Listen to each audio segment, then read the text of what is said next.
Greetings. Let us learn about rapid exchange system to deploy a biliary plastic stent.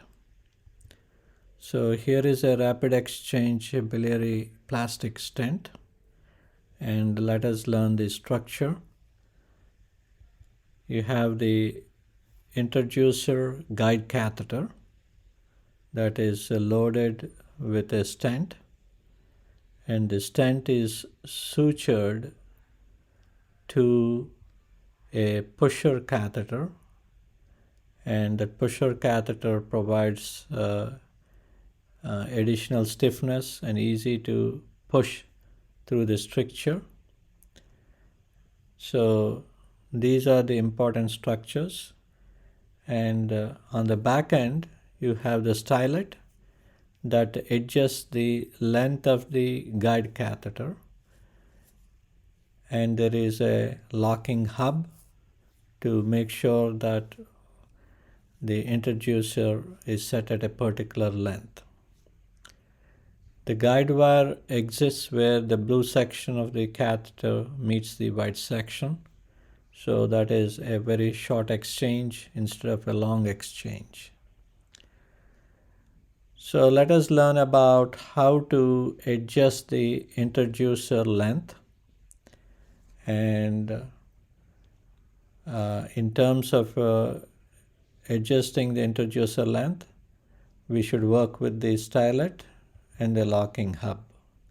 So let us see how do we shorten the introducer, how do we lengthen the introducer, and how do we go about doing it.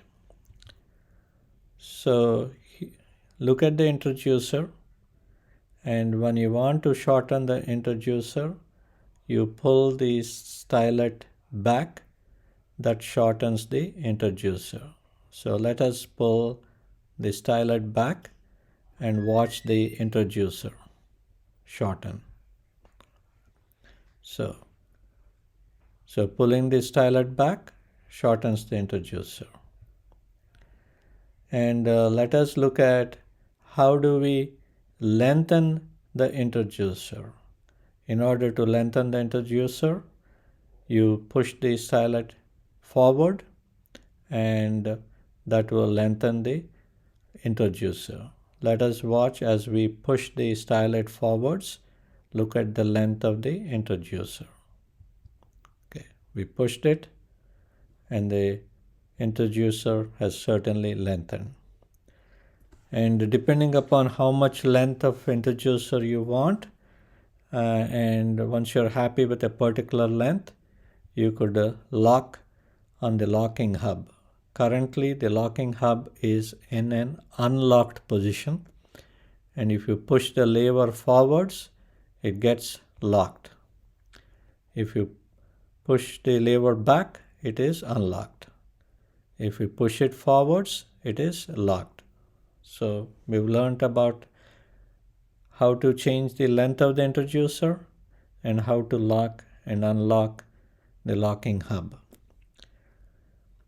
So here we have already placed the guide wire across the stricture into the right hepatic duct, and the guide wire is in a locked position. And the next step is to load the stent onto the guide wire. How do we do that?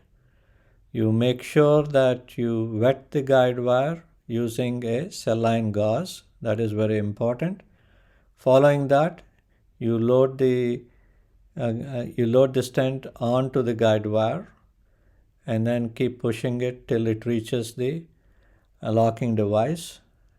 And once it reaches the locking device, you unlock the guide wire, and then holding on to the guide wire, you push the stent in with a short exchange. And once the stent is in, once the catheter is in the scope, you lock the guide wire, and from now onwards you can push the catheter till you have the inner guiding catheter wherever you want, and then you can decide about deploying the stent. When it comes to deploying the stent, you pull back on the stylet, and when you pull back on the stylet, it shortens, and the introducer shortens, and then you keep pulling back until the stent gets deployed. But for final deployment, it is always important to pull the guide wire out as well. That completes the deployment. And then you pull the system out. I hope this is helpful. Thank you.